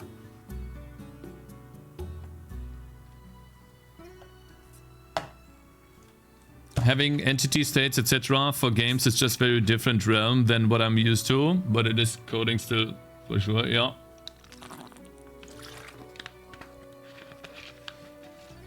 The way you work with this is also different. You have requests, and then you give the answer. I have a loop.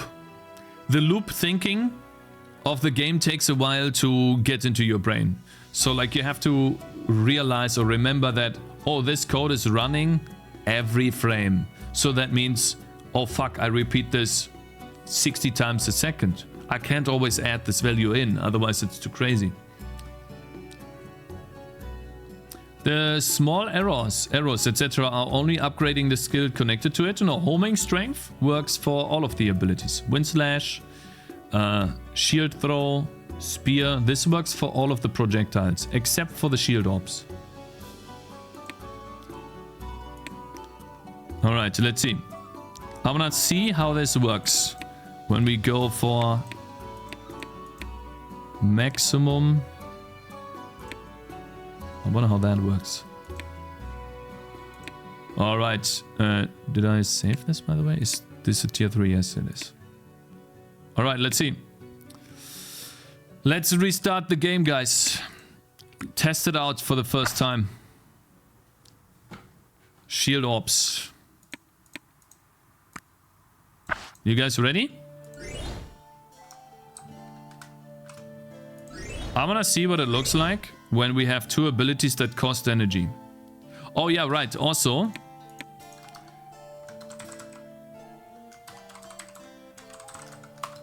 Defender right now. The defender has a base energy regeneration of 10. I don't want that.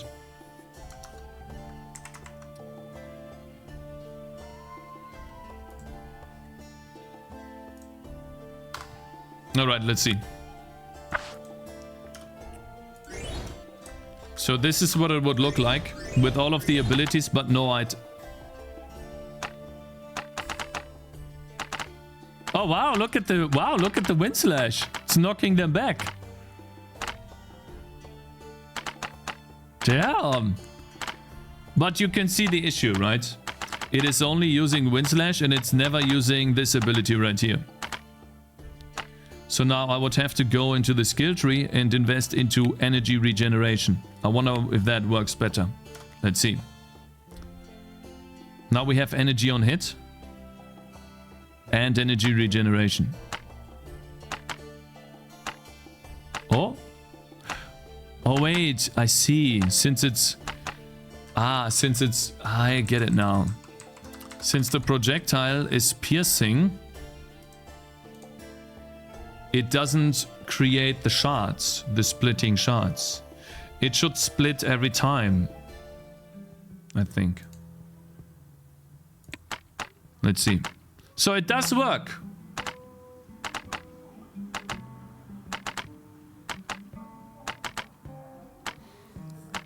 It is always... Okay, so here's what I think we should do in the game. And I think you guys will agree. Update hero. There's a loop in the game here where I go through all of the abilities. Where's that? And apply meta progression, apply abilities, apply regeneration, weapon timer. Here we go. So I'm starting from the first ability and I'm going up. So for example, I activate the shield orbs before I activate the wind slash. And so I constantly use wind slash even though I have full energy. So what I think I should be doing is I should invert this. I should start with hero abilities dot count and then do ability index minus minus and check if the ability index is greater than 0. Greater or equals to 0. That allows me to go from the most from the strongest ability down. And so I should...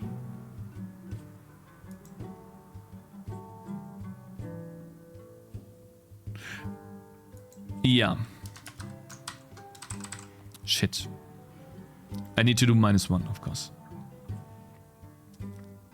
Okay. So what do you guys think? Now it's constantly using the strongest ability, but it's not using the Wind Slash because it can use this over this one.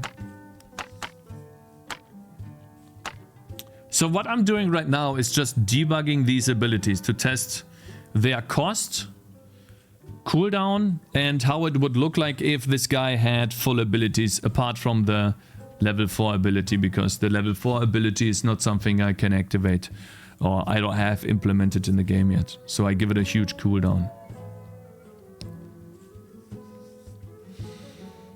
I think what I need to do is add more energy. Maybe only allow one with energy cost. So I thought about that too. Just have one with energy cost and then have the rest be cooldown related.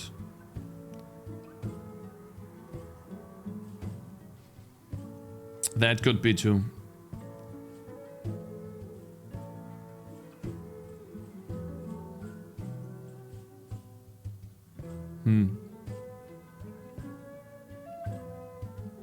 And so I could make it so that scrap energy. No, I think energy is really important.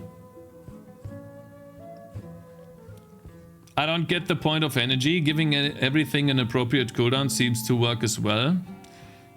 It's another way to scale.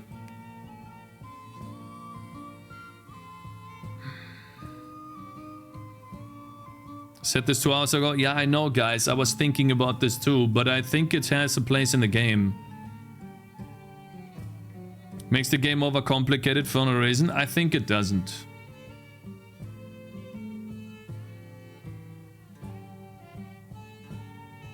You'd know if you've played Mod DD, it's a bad mechanics. No, you're wrong. On autocast, energy is just another cooldown increase. Does it solve a problem? Or is it just there for the lulz?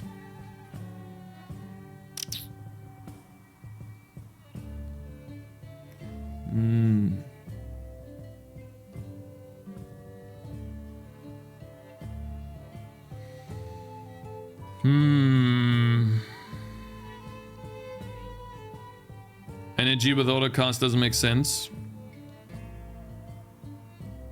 Suck it up and take the L and scrap energy. It was a bad idea.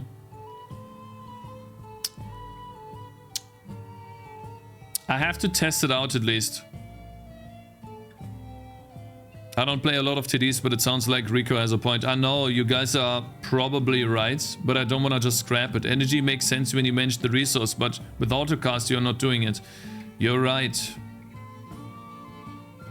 So here's what I think about energy, guys, okay? Okay, maybe it doesn't make sense, but let's explore this before we scrap this, okay? Yeah, let's go and talk about energy.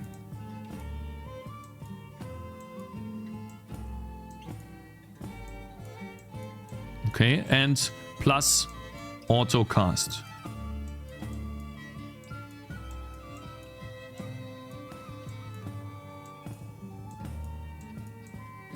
Okay, here's what I think would be a cool idea.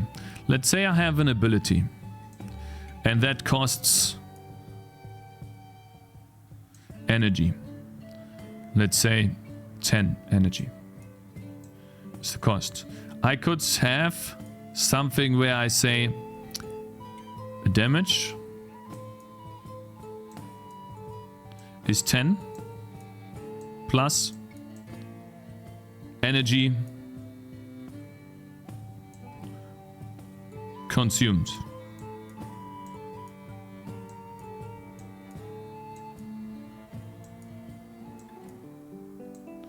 Now, in this case, in the bare minimum case, that would be 10 plus 10. But now if I somehow manage to add in a lot of energy, let's say 100, that could also be 10 plus 100. And then you could have items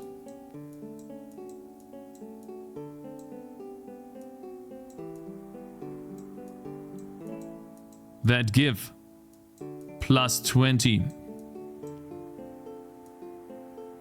energy. And then maybe plus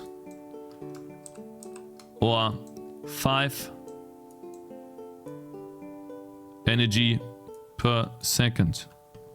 So the more energy on hit or regeneration you have, the more damage the ability would do, and the more you could spam this one energy ability that is not connected to cooldowns.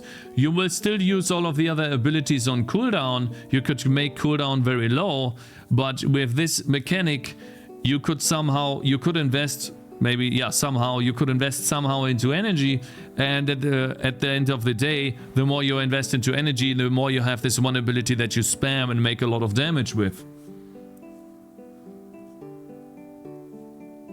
Except his players to control the energy of 10 towers. Cakez expects his players to control the energy of 10 towers. Maybe you have an ability that does not work with autocast and the player has to do it manually. Yes, so you guys have talked about something that I will definitely add into the game that I have not done. The last ability in the skill tree. This ability right here is going to be not autocast. This is going to be a global ability like in Bloons that the player has to activate themselves.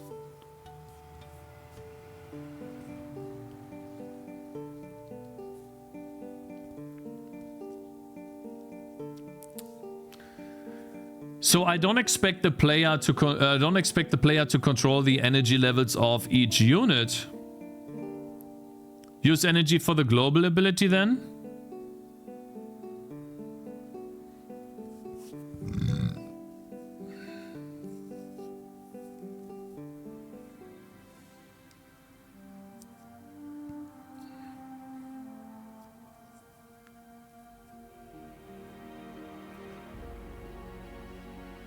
So the units have to earn energy for you, and you can use global abilities.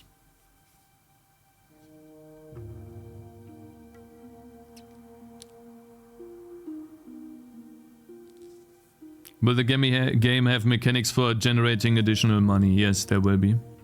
Is energy currently per tower/hero? Make it global. That way the player has to choose which ulti of all the heroes he uses.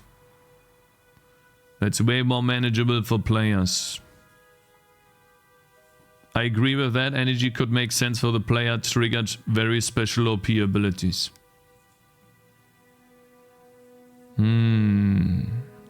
Cakez, bro, just open Bloons and copy it. Okay, see you later, bitch. Good idea, guys. You guys have some good ideas.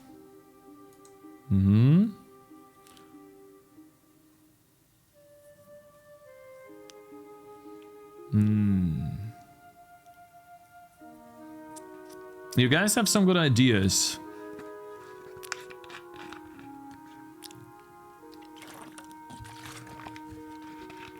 So I thought about it like this, guys, okay?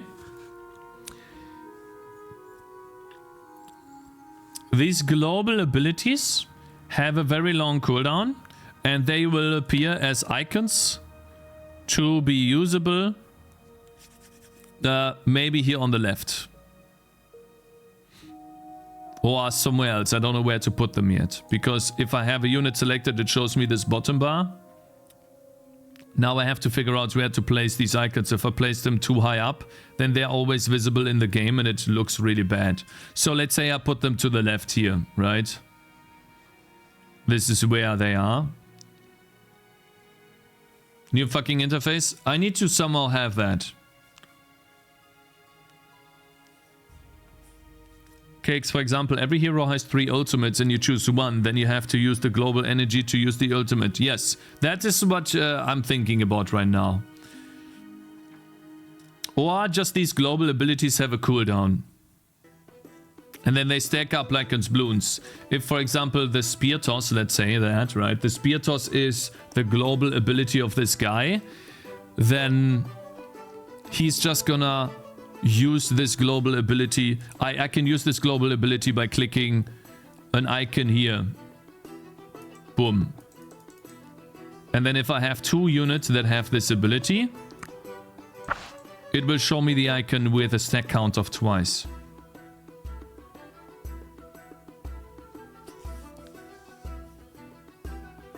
I think I want to try this out first, guys, to see how it works, and then make a demo version for this. And if you guys think that energy should be global, then we can try out global energy. I don't just want to discard what I have worked on so far, because I want to test if it works or not.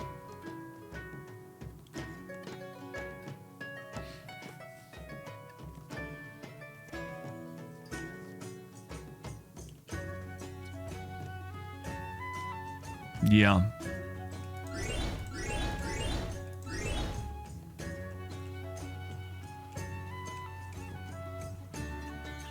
Guys, I need to go to the bathroom really quickly. But it's a nice discussion to have, for sure. Interesting how that works.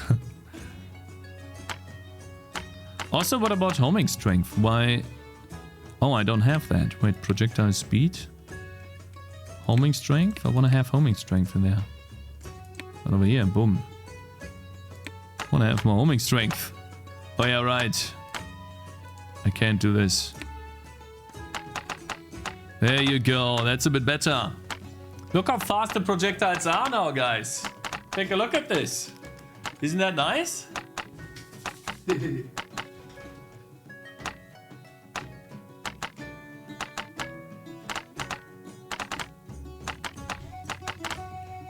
What's your feedback on the rest when you check out the passive skill tree next week?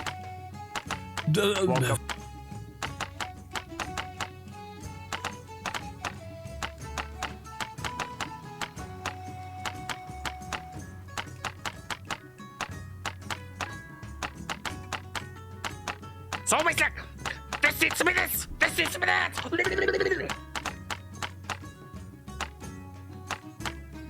Guys, here's the idea. Here's the idea. This is how I'm gonna do it. Cooldown ability. Cooldown ability. Energy cost ability. Cooldown ability. Energy cost ability will have an advantage over the previous two abilities. It is going to be the superior ability over these two abilities. However, you can't always use this ability. It is going to be locked behind energy, and you can invest into energy using items to use this ability over other abilities, because it doesn't have a cooldown. And so this ability can be stronger than this ability, but it will be a choice. And so if you build your unit using tower defense mechanics, right, items and upgrades, in a way where this ability will almost be always usable, your tower will, you will be rewarded for spending money into this, essentially. These abilities will be cooldown abilities. This last one will be a cooldown ability, because I think it's easier to manage that. This is too epic? Yeah, true. And so I will test out how this works. So for example, the first advantage from this ability over this ability right here is range. So if I am able to spam this ability, I effectively turn this character here that has a very low range into a ranged unit that does a lot of AoE damage. Am I so out of touch? Ranged AoE damage. No. Mr. Elmido is gifting 1 sub to the community. All the other abilities are very limited in range. So essentially, I could turn this character into a high range character by investing into energy. And so I would turn the cost up. So essentially, I'm gonna try this. If it doesn't work, we'll rework this. But I think that's essentially where I want to start. I want to test it out if it works well. If it doesn't, wind slash. So we're gonna remove the cost here from wind slash. We're gonna give it a somewhat high cooldown of, let's say, 8 or 10 seconds. And then we get rid of the cost. Like this. And then we go for shield. No, I do not ignore the feedback and input, Rico. Actually, you know what? I'll see you in 10 minutes. In 5. Okay, bitch. I did not ignore the input. I was taking it to heart, and I want to test out first if what I have in my mind works or not. And then if it doesn't, we can always change it. Okay, bruv? Yeah. Okay. I did not ignore any feedback. Okay. But just making a change without having someone playtest your game and give you feedback on that, I think that's stupid. Okay, we might miss an opportunity here for a very cool mechanic in the game, which is the decision between cooldowns and energy. Okay, bruv. Now, can I please work? All right, so this ability costs, let's say, 15 or 20. We'll have to see. Then let us playtest already. I'm working on it.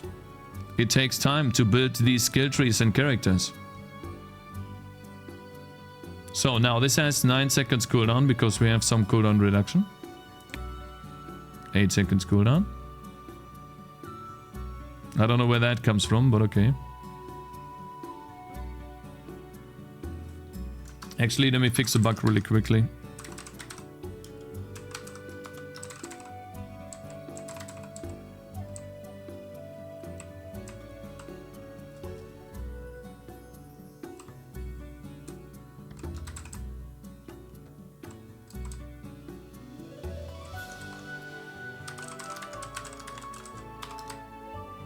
Update and draw chests. This should only work if the UI is not hot.